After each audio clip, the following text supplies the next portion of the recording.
Bonjour à tous et bienvenue à cette deuxième session de la deuxième semaine des CFM at home, donc les WOD à faire chez soi. Au programme aujourd'hui, un très long WOD avec beaucoup de charges. C'est une des premières fois que l'on met autant de charges dans les WOD depuis le confinement. Donc le WOD intitulé Water Pack, à la base on l'avait écrit juste pour travailler avec des packs d'eau. Mais comme pas mal de gens maintenant ont su avoir une kettle ou une dumbbell, je vais vous donner les différentes façons d'adapter ce WOD en fonction du matériel que vous avez chez vous. Si jamais vous n'avez pas reçu le matériel que vous désirez ou que vous n'avez pas reçu du tout, n'hésitez pas à nous contacter. Il nous reste encore quelques pièces, donc on pourra vous aider à vous fournir quelques kettlebells si besoin. Donc au programme de ce WOD Water Pack, un buy-in et un cash-out, donc des mouvements qu'on réalise en début et en fin de WOD, de 3 minutes de walking farmer. Donc je marche, la marche du fermier plutôt. Donc dès que le WOD démarre, pendant 3 minutes, j'essaie de faire un maximum de distance. Si j'ai des packs d'eau avec un pack d'eau dans chaque main, les bras le long du corps et je marche. Idéalement, c'est bien d'avoir au moins une longueur de 10 mètres. Si pas, ben vous réduisez. Le but, c'est d'essayer durant ces 3 premières minutes de ne pas lâcher ou lâcher le moins possible votre objet, d'accord, quel que soit ce que vous aurez. Le but est de favoriser le renforcement de votre grip et également un petit peu de réaliser une pré-fatigue avant le WOD. Si maintenant vous voulez utiliser le matériel que vous avez reçu, si par exemple vous avez une kettle ou une dumbbell mais qu'elle est très légère et que vous vous dites pendant 3 minutes, j'aurai aucun intérêt à travailler avec une kettle légère et marcher juste avec, eh bien vous pouvez par exemple la tenir en overhead et changer à chaque fois que vous faites un demi-tour, vous changez, ou alors faire la moitié du temps avec un bras, la moitié du temps avec l'autre. Si elle n'est pas super légère, mais pas super lourde, donc c'est un poids moyen, vous pouvez même faire pareil et le tenir en front track.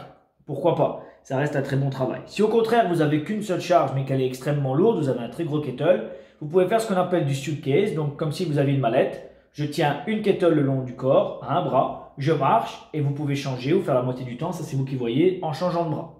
Même chose avec la dumbbell, le mouvement reste le même, d'accord? Donc en fonction de ce que vous avez comme objet, soit de vous marcher avec 2 packs d'eau, soit de vous utiliser le poids que vous avez reçu et vous adapter. Si vous avez des questions, n'hésitez pas à me contacter, je pourrais vous renseigner là-dessus. Donc pendant 3 minutes, je marche, j'essaie d'accomplir un maximum de distance. Une fois que les 3 minutes sont passées, je réalise 2 rounds de 50 water pack deadlift, donc 50 soulevés de terre. Si vous utilisez 2 packs d'eau, je place les 2 packs d'eau de chaque côté, comme les walking farmers. Je touche le sol en essayant de garder mon dos le plus droit possible et les packs de chaque côté de mes pieds et je me redresse 50 fois.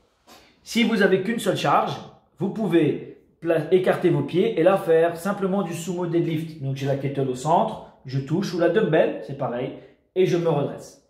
Si votre kettle est super légère et que vous vous dites 50 reps, ça va pas m'être utile. Ben, vous pouvez rajouter, c'est à vous de voir. N'allez pas trop loin, il y a quand même 2 tours, mais pourquoi pas rajouter la moitié, faire 75. Ça c'est à vous de voir comment vous vous sentez avec votre poids. Si au contraire il est extrêmement lourd et vous vous dites faire 2 fois 50, ça va me flinguer, ça va me tuer mon WOD, vous réduisez à 35, 30, pourquoi pas, en fonction de votre aisance sur le mouvement. Si vous avez une kettle, une seule charge, pardon, je rappelle, au centre du corps, bras tendu. Si vous avez 2, de chaque côté, je touche et je me redresse.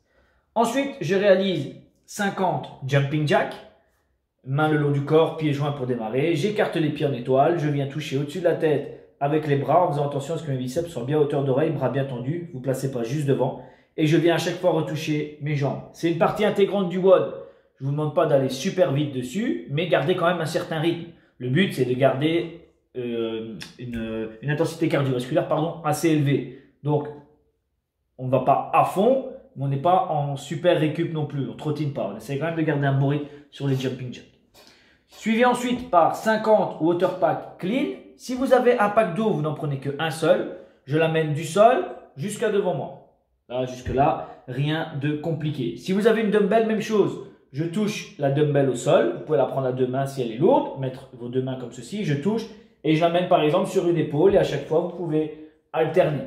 Si vous avez une kettle, vous pouvez faire des kettlebell clean. Le mouvement classique des hanches jusqu'à hauteur des clavicules.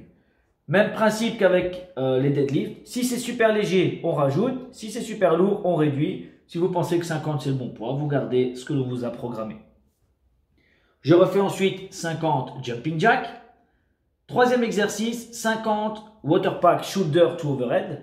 Donc si vous avez un pack d'eau, vous placez votre pack d'eau sur l'épaule et vous l'amenez au-dessus de votre tête comme vous voulez. Ça peut être en force, ça peut être en push press. Et à chaque fois, je change d'épaule. Je presse, je change, je presse, je change. Si vous avez une kettle, shoulder press, push jerk, peu importe. Si vous avez une dumbbell, même principe.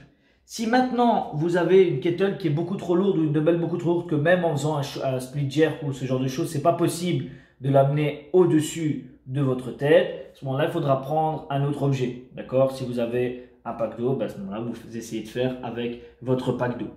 Si au contraire elle est super légère, vous essayez d'utiliser le moins possible vos jambes. Pourquoi pas des shoulder press? Pressez en force et quand ça devient trop dur, je remplace par des push press.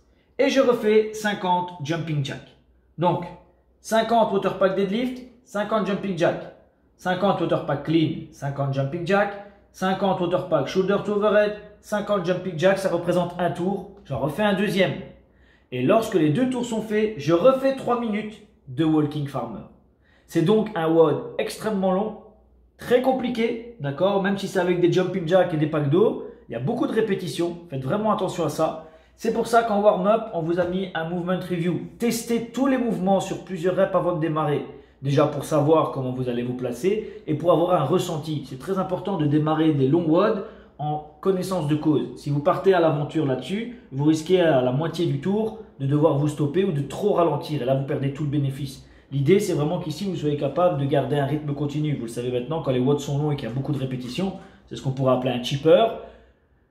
Je dois vraiment être capable de modérer mon effort, de le diluer tout au long du WOD. Donc faites vraiment attention à ça et ne négligez pas cette première partie, ni le lunge flow. Ne partez pas trop à froid là-dessus, même s'il n'y a pas de squat. D'accord? C'est très important que l'ensemble de votre corps soit bien échauffé.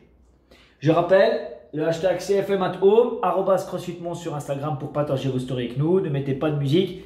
Et mettez votre profil en public si vous désirez que l'on repartage. N'hésitez pas également à nous montrer avec quoi vous allez réaliser ce WOD. Soyez créatifs, amusez-vous bien et on se revoit pour la session 3.